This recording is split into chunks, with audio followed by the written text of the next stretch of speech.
करने वाले लोगों को चाहिए। ध्यान दीजिएगा गंभीरता से। 2014 के बाद जो ही सरकारी नौकरियों में आया उसका ग्रुप LIC खत्म हो चुका, पारिवारिक प्रोत्साहन भत्ता खत्म हो चुका, नगर प्रतिकर भत्ता खत्म हो चुका, और अपना विभाग छोड़ दीजिए तो जितने विभाग का भाई नाम जानते हैं वो सबको कैसे चिकित्सा मिल चुकी। सुभाष भैया अभी चर्चा कर रहे थे हमारे सफाई कर्मचारी के भाइयों को, उनको भी 5 लाख रुपए तक के स्मार्ट कार्ड मिल चुका है। इस आजमगढ़ का जो सबसे बेहतरीन अस्पताल होगा उसमें होगा, भाई हमारा स्मार्ट कार्ड देगा और वहां पे क्या करेगा, इलाज कराए। जिससे माध्यमिक के शिक्षकों को हार्ट, किडनी, लीवर की बीमारी नहीं होती है, इसलिए हमें आपको नहीं मिला। सोचिए, Ramakrishna mission intermediate college Kanpur Nagar का एक विद्यालय है, चर्चा मैं कर रहा हूँ कि फिर दिन रिजल्ट आएगा, ओबरा का विद्यालय, उसकी ग्रांट वापस हो रही है। गंभीरता से सोचिएगा, अगर 4500 विद्यालय हैं, 2 विद्यालयों की वापस हो रही है, तो हमारे आपके विद्यालय का भी नंबर कभी न कभी आएगा।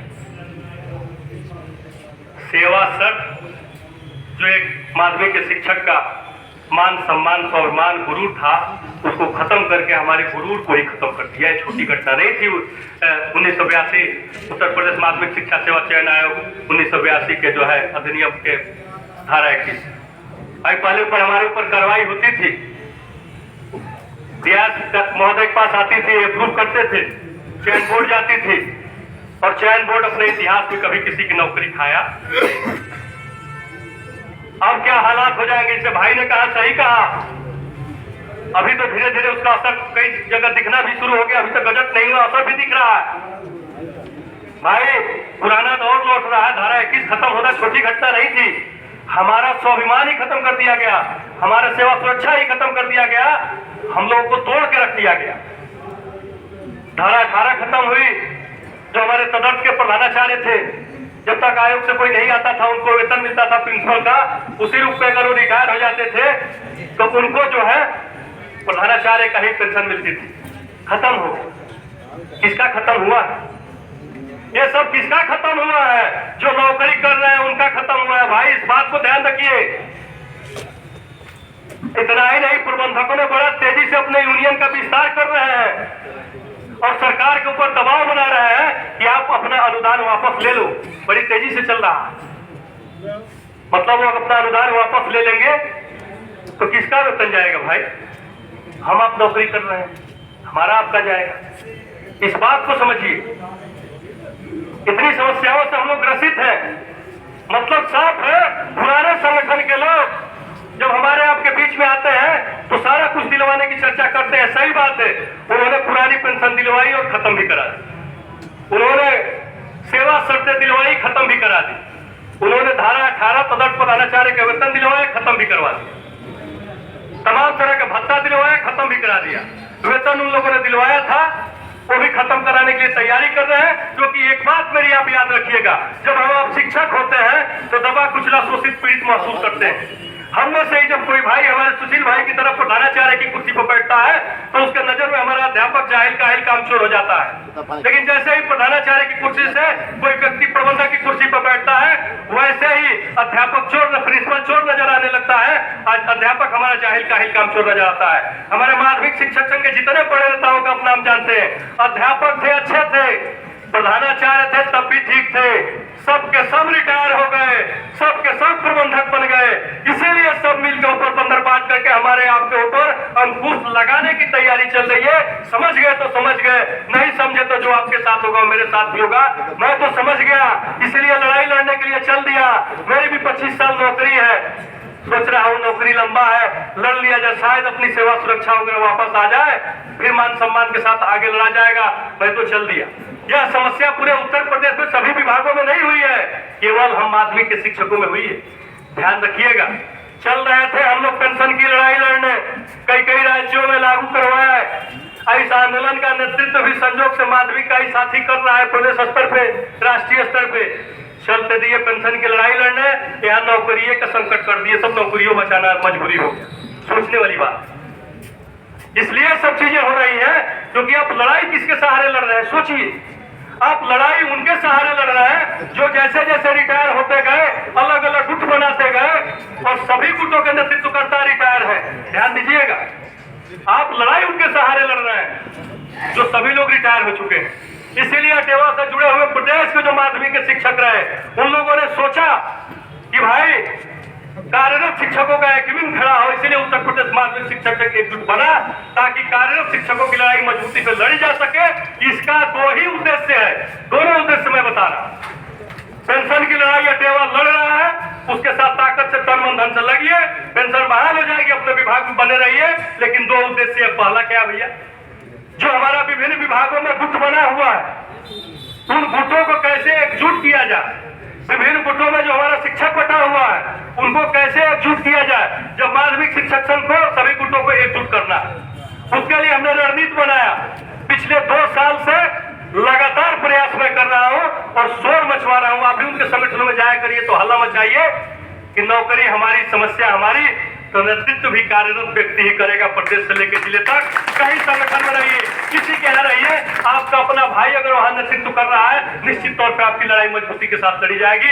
और मुझे खुशी है कि 2 साल में जो हमने कार्यरत नेतृत्व के लिए आह्वान किया उसका परिणाम दिख रहा है। जितने गुट हैं उनकी जब बैठक हो रही है राज्य कार्यकारिणी की, तो जो सेवारत कुछ लोग हैं वो मजबूती के साथ हल्ला कर रहे हैं कि अब आप लोग मार्गदर्शक मंडल में चले जाइए, संरक्षक मंडल में चले जाइए और कार्यरत लोगों को नेतृत्व दीजिए। भरोसा करिए हमारे ऊपर, आने वाले 1-1.5 साल के अंतर्गत जितने माध्यमिक में गुट दिखाई दे रहे हैं सबके नेतृत्वकर्ता कार्यरत होंगे, सेवारत होंगे, प्रदेश से लेकर जिला तक। ये बात इसलिए मैं विश्वास के साथ कहता हूँ, जब हम लोग विजय बंधु के साथ चले थे, जब विद्यालय कार्यालय 2014-15 में जगा रहे थे, तो हम लोगों ने सभी शिक्षक कर्मचारी साथियों से कहा कि भाइयों आज आप लोगों को भले नहीं समझ में आ रहा है, एक वक्त आएगा जितने विभागीय संगठन है सब पेंशन चिल्लाएंगे, और वक्त आया सभी विभागीय संगठन पेंशन चिल्ला रहा है। फिर हम लोगों ने कहा एक वक्त आएगा इस देश के सभी विरोधी पार्टियां यह चिल्लाएंगी कि हमारी सरकार बनेगी तो हम पेंशन देंगे। वो वक्त भी आ गया। जितनी इस देश की राजनीतिक दल के विरोधी पार्टियां हैं सब पेंशन के पक्ष में आ गई है। आज पेंशन के संदर्भ में विजय बंधु का भी आह्वान है, मैं भी बोल रहा हूँ, एक वक्त आएगा कि सरकारें कहेंगी कि मैं पेंशन देने जा रही हूँ, आप हमारे साथ खड़े हुए मजबूती के साथ काम करिए। यह भी वक्त आने वाला है।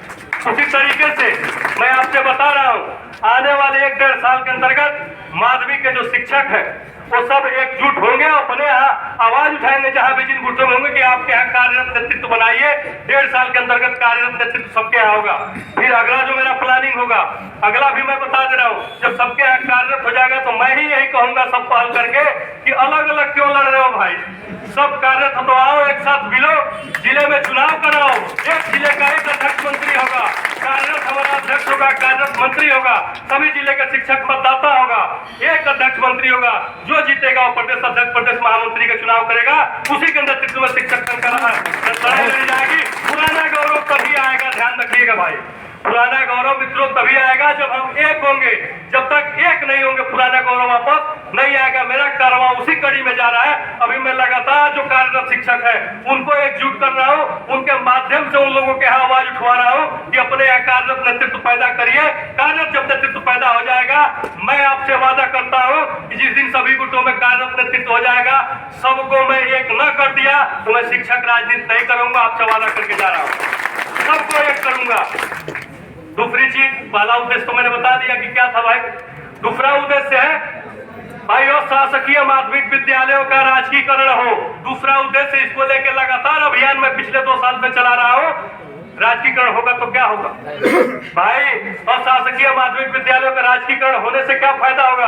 अपने यहाँ एलटी का अध्यापक 80% एलटीए पर रिटायर हो जाएगा, प्रवक्ता अपने 80% प्रवक्ता पर रिटायर हो जाता है, प्रिंसिपल आगे जाता ही नहीं है।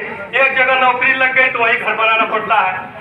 ज्वाइनिंग से लेकर स्थानांतरण तक के लिए कितना जलाला झेलना पड़ता है, कितना मैंने एक शब्द आज आपके कार्यक्रम में सुना, शिष्टाचार भेद प्रबंधकों का, तो वो भी करना पड़ता है। नया शब्द जयराम जी ने सुनाया है। तो मतलब तमाम शोषणों का शिकार हम होते थे। यदि अगर हम लोग राजकीकृत हो जाते हैं, ज्वाइनिंग में कोई दिक्कत नहीं आएगी, किसी प्रकार का शिष्टाचार भेद की आवश्यकता नहीं पड़ेगी। और साथ ही साथ एलटी का अध्यापक भी हमारा प्रिंसिपल बनेगा ही बनेगा, प्रवक्ता हमारा बीएसए तक जाएगा, प्रिंसिपल हमारा और आगे तक जाएगा। और कहीं न कहीं यह लड़ाई अगर हम लोग जीत लेते हैं तो निश्चित तौर पे माध्यमिक की सेवा शर्तें हैं जो भी है सब कुछ खत्म हो जाएगा। हम लोग 2 मुद्दे देखिए, ये तो सेवा जो तमाम ज्ञापन है, मांग है, 10 सूत्री हम लोग दे ही रहे हैं, धारा 18-21 के लिए संघर्ष कर रहे हैं। वो भी जुड़े। और साथ साथ एक जो बड़ी लड़ाई है कि शासकीय माध्यमिक विद्यालयों का राजकीयकरण हो, विभिन्न गुटों में बटा माध्यमिक शिक्षक एकजुट हो, उस सब को लेके लगातार प्रयास किया जा रहा है। निश्चित तौर पे हम सफल होंगे। एक चीज ध्यान रखिएगा कि दुनिया में जितने आंदोलन चलाए गए हैं, सभी हम शिक्षक हैं, पढ़े लिखे हैं, उन आंदोलनों पर एक नजर डालिएगा, पता चलेगा वही आंदोलन सफल होता है जिसका नेतृत्व करता उस आंदोलन विशेष से पीड़ित होता है। ध्यान रखिए, 1 अप्रैल 2005 से 2015 तक पेंशन की लड़ाई क्यों नहीं लड़ी गई? भाई नेतृत्व पीड़ित नहीं था। 2015 के बाद लड़ाई क्यों न केवल बल्कि जीती जा रही, लड़ी नहीं जा रही, जीती जा रही है। क्यों? क्योंकि विजय बंधु का नेतृत्व पीड़ित है। 1971 का वेतन वितरण अधिनियम का आंदोलन क्यों सफल हो गया? क्योंकि नेतृत्व पीड़ित था। आज माध्यमिक में सब कुछ तो जा चुका है, एक वेतन रह गया।